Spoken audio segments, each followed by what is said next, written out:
Halo, perkenalkan saya Wada Marta Lambilu Jamaluddin, NIM 1822434. Saya Melvin Heru Kuncoro, NIM 1822408. Dan di sini kami akan mempresentasikan hasil dari tugas besar IoT kami, yaitu Smart Grip, pengembangan sistem pemantauan cairan infus berbasis IoT untuk meningkatkan efisiensi pelayanan medis.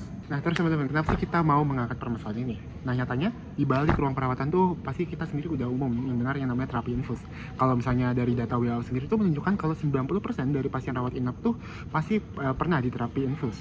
Namun selama ini pemantauan di sebagian besar RS Indonesia tuh mostly cuma dari pemantauan manual aja. Jadi para perawat tuh harus mengecek satu kamar per satu kamar kalau ini tuh udah tinggal dikit ataupun masih banyak, dan tentunya itu nggak optimal dong, dan membuat suatu celah terjadinya komplikasi ataupun keterlambatan, dan komplikasinya pun dapat serius dari adanya emboli udara, infiltrasi jaringan hingga gangguan cairan.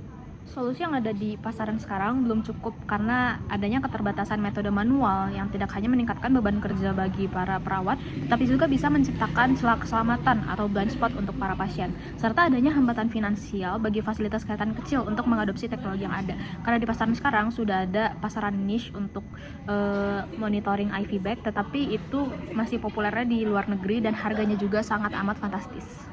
Nah, oleh karena itu kami mengusulkan solusi Smart Grip, pengembangan sistem pemantauan cairan infus berbasis IoT untuk meningkatkan efisiensi pelayanan medis. Nah, solusi ini dilengkapi oleh dua modul, yaitu yang pertama adalah Real Time IV Drip Way Monitor, dan kemudian modul B yaitu IV Pole Motion and Fall Detector. Desain blok fungsionalitas perangkat keras dari sistem Smart Drip sendiri dibagi menjadi dua modul, yaitu ada modul A atau modul berat dan juga modul B atau modul posisi. Nah, di modul berat sendiri kami menggunakan SP32 sebagai microcontroller dengan inputan sumber daya, yang untuk sekarang sumber daya masih berasal dari laptop masing-masing. Dan juga untuk penimbangannya kami menggunakan load cell 5 kg yang dihubungkan dengan modul HX711 yang berfungsi untuk mengubah sinyal analog dari load cell menjadi sinyal digital, yang kemudian hasilnya akan dikirimkan ke aplikasi mobile melalui HiveMQ. Nah, kalau misalnya dari sisi modul B, kita tuh pakai sensornya MPU6050 yang kita gunain untuk mendeteksi gerakan ataupun sudut kemiringan dari tiang IV-nya. Nah, kemudian data bacaan dari MPU6050 ini bakal dikirimkan ke ESP32, dimana kalau misalnya terdeteksi adanya getaran abnormal ataupun tiangnya jatuh, dia bakal membunyikan buzzer dan juga mengirimkan data tersebut ke aplikasi mobile melalui HiveMQ. Nah, kemudian untuk sumber daya yang digunakan masih sama dengan modul A, yaitu masih saat ini di prototipe masih menggunakan laptop masing-masing, namun kedepannya jika dikembangkan lagi dapat menggunakan baterai agar lebih mobile. Desain mockup dari sistem Smart Drip sendiri bisa dilihat seperti di layar.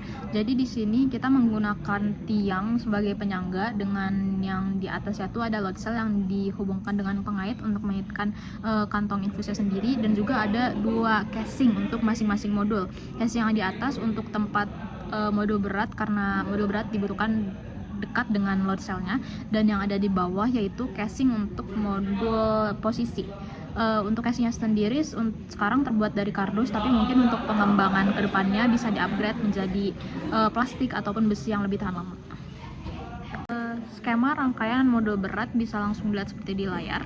Jadi di sini kami menggunakan SP32, breadboard half, kabel jumper, load cell 5 kg, modul HX711 dan juga LCD 16x2 I2C. Yang untuk wiringnya mungkin teman-teman bisa pause saja. Selanjutnya adalah skema rangkaian dari modul posisi atau modul B.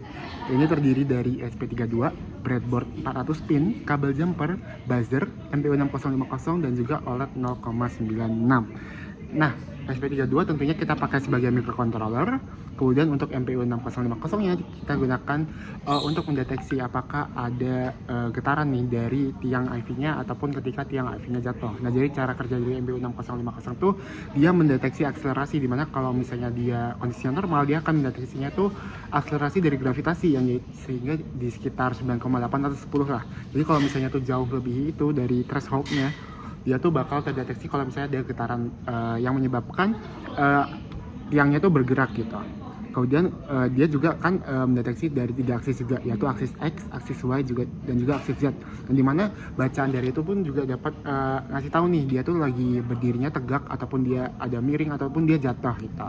Nah, kemudian bacaan-bacaan tersebut dapat memberikan insight ke kita yang nantinya akan ditampilkan melalui OLED, dari buzzer, dan juga dari push notification di mobile app-nya.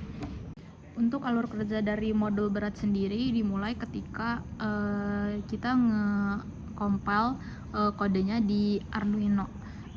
Ketika compile maka kode seketika akan mengkoneksikan ke WiFi dan juga akan inisialisasi modul HX711. Ketika semuanya sudah terkompil dengan baik, maka di LCD 16x2 tuh bakal muncul pesan kalau menunggu infus ditaruh di kaitannya. Ketika infus baru dikaitkan di program yang baru selesai dikompil, maka berat infus itu akan langsung terinisialisasi di program dan sistem kita akan membaca berat infus secara real time setiap detik dan juga akan menghitung laju pengurangan berat infus dan juga akan menghitung estimasi kapan infusnya itu akan habis. Hasil kalkulasinya akan dipublish di MQTT dan kalau berat infusnya habis atau sudah hampir habis, maka sistem kita akan mengirimkan push notification ke HP perawat yang memiliki aplikasi Smart Drip bahwasanya infus sudah hampir habis atau infus sudah habis.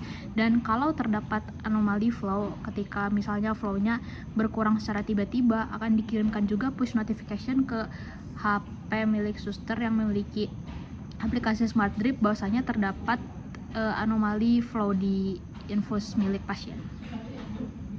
Nah mungkin lanjut aku jelasin flowchart dari modul B yang sebenarnya sama persis bentuknya dari modul A, cuma bedanya di sensor yang kita gunain.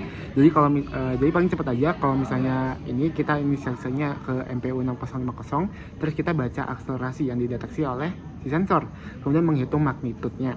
Kemudian dia publish data tersebut ke MQTT. Kalau misalnya di modul B itu per 500 milisecond. Nah kemudian ada beberapa kondisional yang kita cek, yaitu yang pertama adalah apakah magnitude akselerasi yang dibaca oleh sensor tuh melebihi threshold yang udah kita tentukan. Kalau misalnya iya, dia bakal memberikan alert.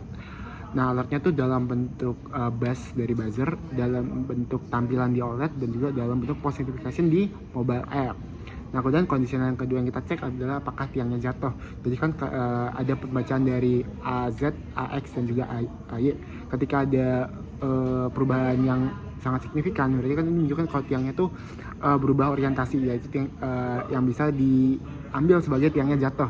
Sehingga kalau misalnya iya, dia bakal mengalert tiang jatuh, masih sama, dia masih pakai bus, masih pakai OLED juga, masih pakai push notification, terus dia bakal membaca data, melanjutkan flow dari flowchartnya. Hai, jadi di sini kita mau ngedemoin hasil dari tugas kita. Jadi kita tunjukin dulu alat kita tuh bentukannya kayak gini. Nah, jadi ini tampilannya ketika di start. Jadi sistem ini bakal menunggu untuk kita naruh bebannya. Jadi sekarang mungkin kita taruh bebannya dulu aja. Jadi ketika ditaruh, si modul beratnya ini bakal ngecoba untuk ngeter berat awal yang ditimbang. Wait, ini sedang mengkoneksikan WiFi dan juga akan terlihat berat real time-nya dan juga laju pengurangan dari IV bag tersebut. Tapi karena untuk sekarang selangnya masih ditutup, maka lajunya masih 0. Mungkin sekarang kita bisa coba assign di sini. Kayaknya ada device baru ditemukan karena dia baru aja aktif.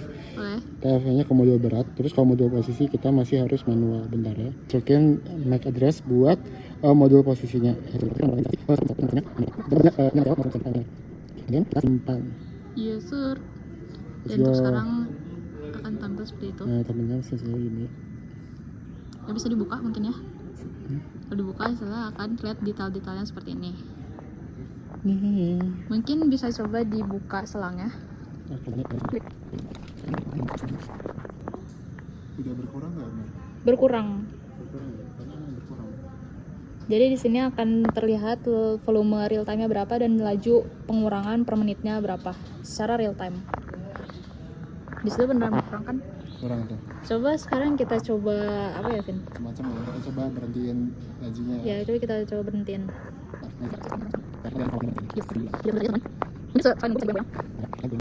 Oh ya tuh, laju infusnya kalau misalnya tiba-tiba berhenti akan muncul notifikasi seperti itu. Laju infus tidak normal. Oke, kita coba yang lain ya teman-teman. Kita coba goyang-goyang. Kita coba modul posisinya.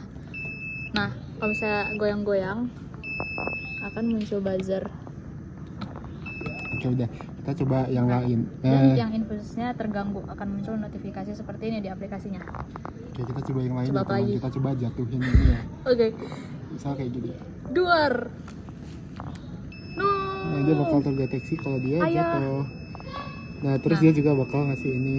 Tuh tiba-tiba kan dia eh, timbangannya udah stabil, akan muncul. terus di beratnya bakal jadi error gitu. Yes. Kita naikin lagi. Kalau dinaikin seperti apa?